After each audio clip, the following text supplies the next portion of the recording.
Guys chi bai ve ko baina chuan thatar te niangin monthly time frame atang bu kan tan sa berang atro diek suai kan en le photanga chuan tatang bul kan tan chawng euro USD te kan en nga chuan a JPY te kan en tel bokanga chuan nifty po kan en telang nifty future seat tian kan chho ve ve ka chu tatang te po chuan kan en don ye first a chuan diek suai monthly kan nei ta tu nai monthly a hian enge kan nom na monthly hian resistance zone mo supply zone kan hang an nom ta ni chuan rejection kan hmu bok ta kan hmu hian tun thla june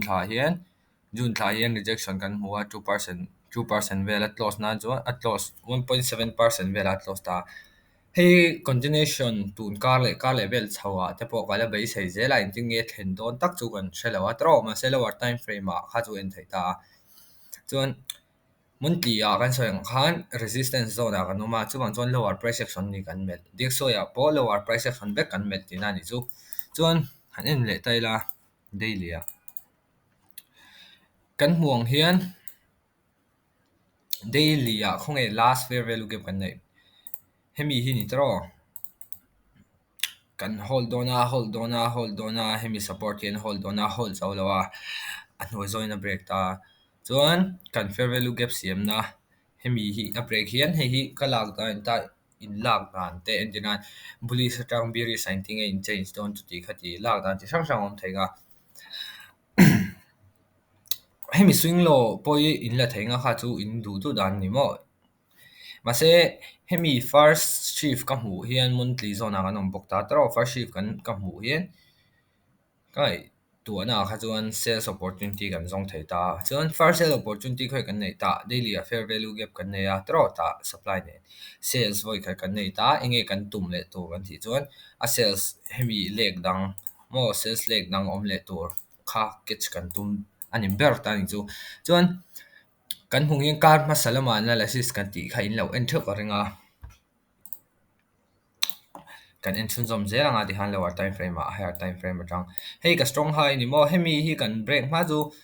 karma sa bo hang ka soi hemi kan break ma chu sales po low sales vekalan ni ka ti kha ka be sei dana chuan karma sa kan in open hi hemi hi karma sa kan in open hun ta hemi zone hi mo ala thleng lawa lo vertical line hei karma sa kan open hun khain ta na ani ta monday a tuesday in low siama tro chuan ka be sei da na ha chuan hemi forward fair value gap pi hemi tang hian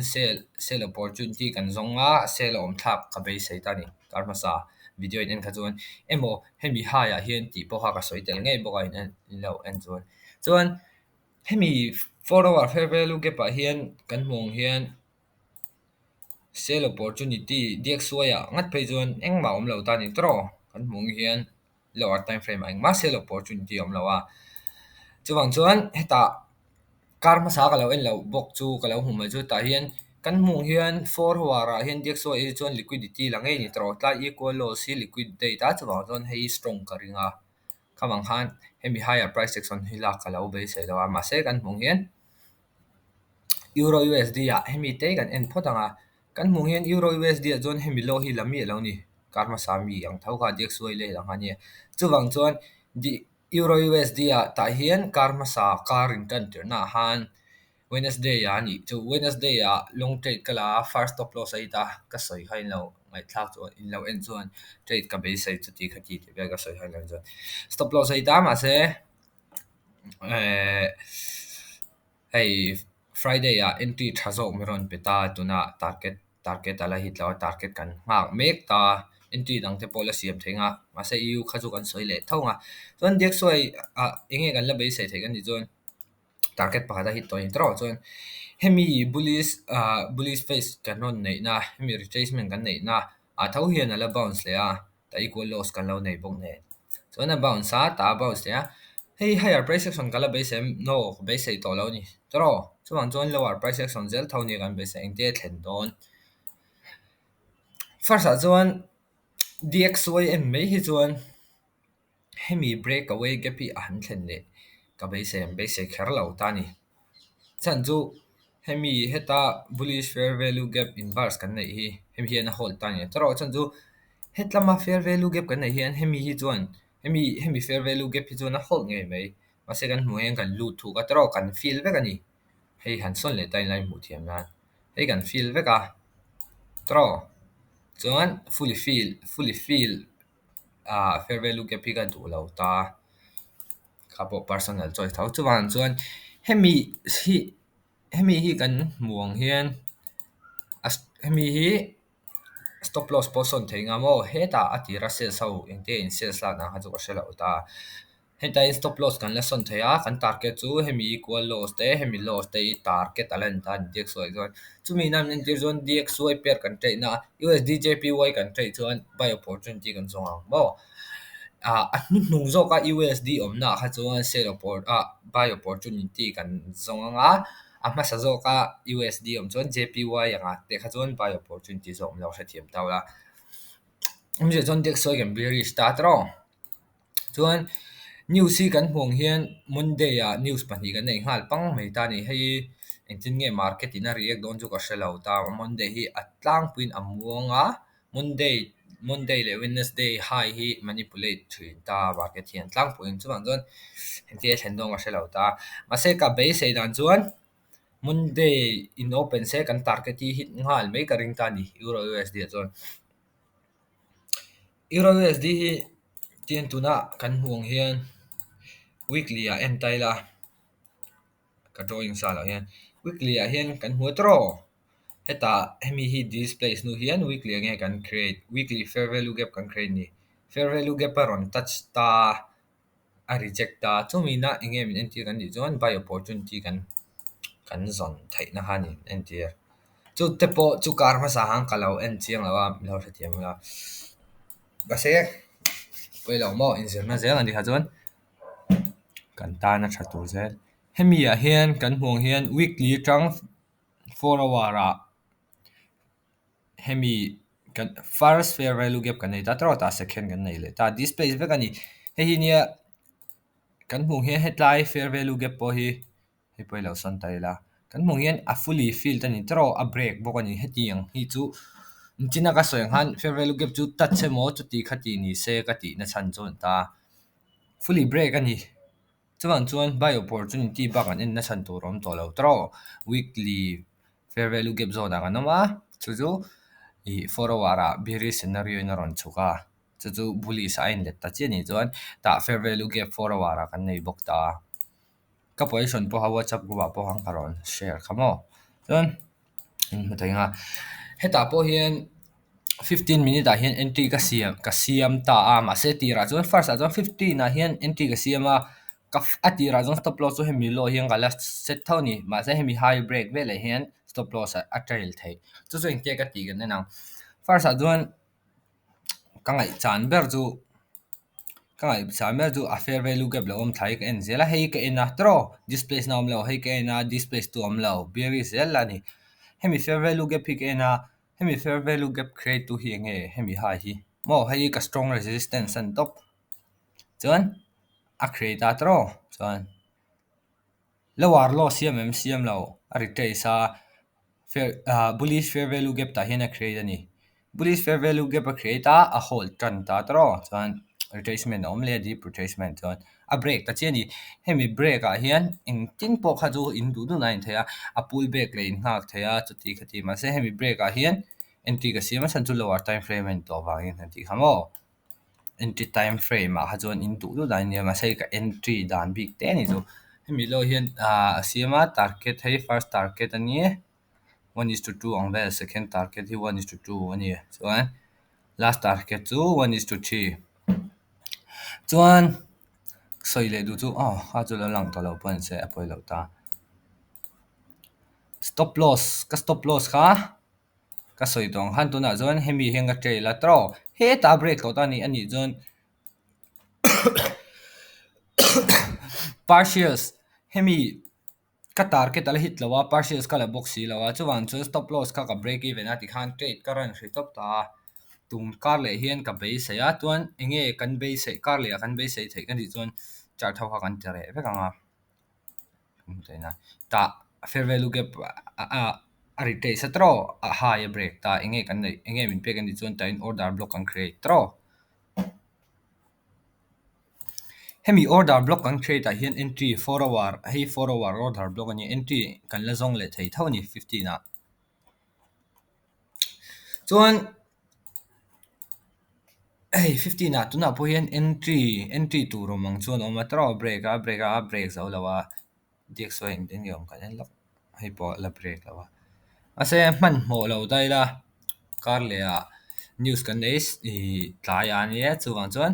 entry hemi order block a hian om karing ta ka be sei tinai chu hemi order block a hian mo chuan simple theng berin kan siaman tu manga hemi order block a hian englo se khoi kan target hei first target hei second target chuan hei poi target lo in ta tro first second third angin han lo la ta ola kha trade la tan chuan continuation chun zom na continuation chun zom na level continuation kha be se thani chuan gbp a ve thung chong karma sa anin open a monday headline vela hian kan mong hian hemi fair value gap hian a hold ani tro ta resistance kan nei bok ta kan resistance nei khoi lai nge ma kan supply thawani chuan kan line cm te nakina apoi mo lo ting ngot thei lo ta tian kha chu personal choice mo chuan AUD USD apo hetain na bounce ka be se ya ka ti min kal sana tro alo ron liquidate le ta entry tha ber chuam lo ta ma se anu a hi kan mung in entry dang a min ron provide thau ni entry dang ron provide ka ti khan 4 hour a main lo 15 apo entry om le helani ta ai entry change of character mo om ha zel ma se eu a kar ma sa chu entry thabera chuan kha ni me a dik soi gam bullish a AUD JPY bullish AUD USD AUD USD bullish USD JPY kan biri sama se hemi to sales chi poni lo mo Japanese yen thi a chak lo em wangin sales la ngot chi ni lawa sales USD ang lawa sales in la du ni chuan I USD get the vel he vela hian sel salak chi mai thei nen chini la tro kha sang han sel sin lak du chuan sales opportunity hazok te in zon du chuan USD keta te in en tanga buy opportunity tha in du chuan euro USD ate anen do ni chu zong chu ni mai mo ni sa thia mem chuan nifty kan en le zo yang ei po tha tharan don ta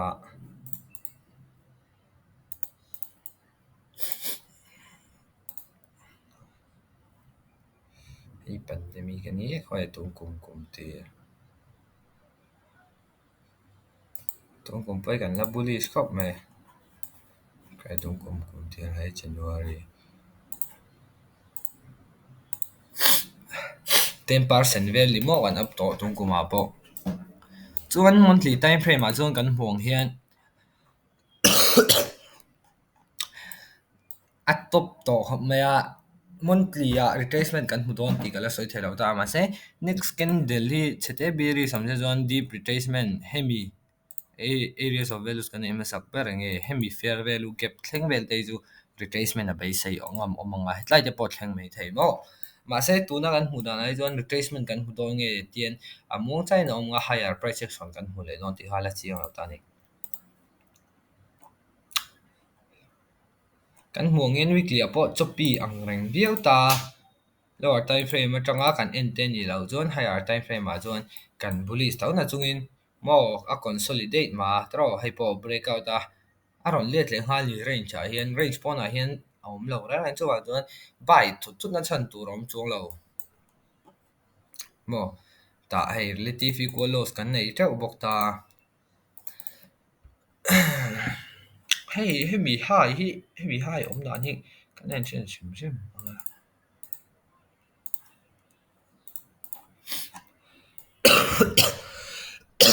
kan hmu hian hemi high a po tro consolidation kan hua manipulation chuan hei distribution kan chun zoma chuwang non tuna tak pe jon monthly ha tiang hi nia chu van 1 hour 10 follow hian last 10 follow hian sales opportunity zone ani mai ka ngai dan a chun mo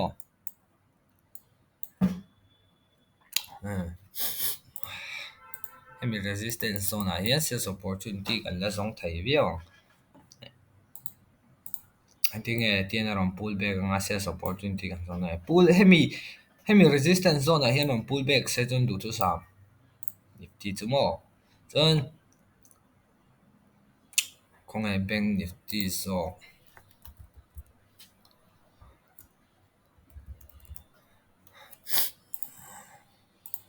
hei ka ta mo ka tia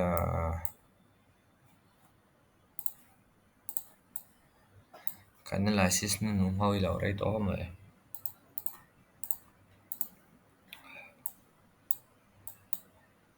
ni bank nifty kan huang hian nifty a chuan higher price action po bai sei do ni la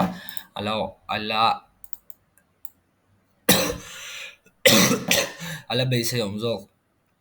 ta ni chan chu hemi high kan break ta tro bullish structure kan nei ta chuan daily hian nge kan nei bok kan ti chuan daily ta demand atang reaction kan ne chu chuan nge min back heta fair value gap daily a mo kan nei ta chu ta chuan nge kan en le thei ni chuan huwa na wara in tio mai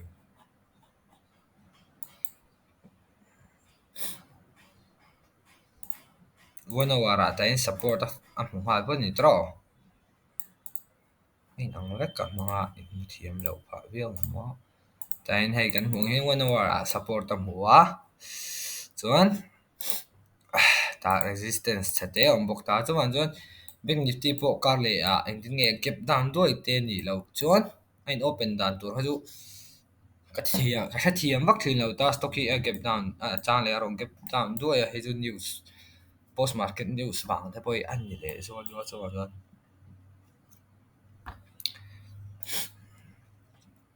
higher price action thau ni kala bai sai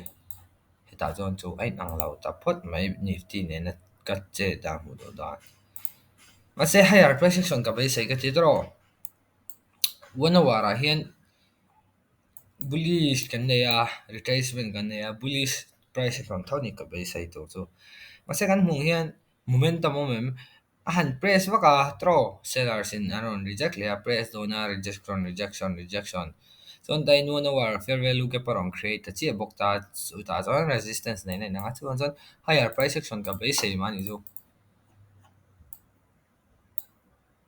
tro ai ta po sell off han tum viau na an sell off thei lawa buy opportunity buy chau tum viau ma se a hai an sell off le a si hemi range sunga hian om top thei ni he chuwang chuan buy don chuan range breakout phot se mo hemi range hi han breakout te se chuan pullback te om chuan buy opportunity zon chi chuan sell opportunity zon do pon range a hian kan hmu hian hemi high hi a main range sa ta da tro sell off om le ha ta ting sell off kha zon thei bok ta ni lo chuan nifty a chuan bank nifty a chuan nga chi price action chu bank nifty a in nifty a hian a thazok riau sell opportunity china kan soyang thau khan I hei option play buyer tan the pe chon la buy chho na hun ki 200 points chung lo om ta tro 200 points chung lo om ta chuan chuan buy chho na hun ki la tam ani ideal situation chu ron chho se sales kan ta chu tianga ma se intraday anga khát tiếng Anh ngã đón nữa ni hi ni thum ni li tei tom lo nga in bai chau le dei nga in khát tiếng Anh psychology bu ni zon bai chau I ngak mai tau la ase kha chu personal choice mo ka bai chau kher su ring lawa trade hema trade dan a chon ma se forex te a in nifty a chon te ka sayang trading time trade na hun chung te lo tle ma wangin a chele fu thina gap mang hian 这是你的我没，你查呗，给我。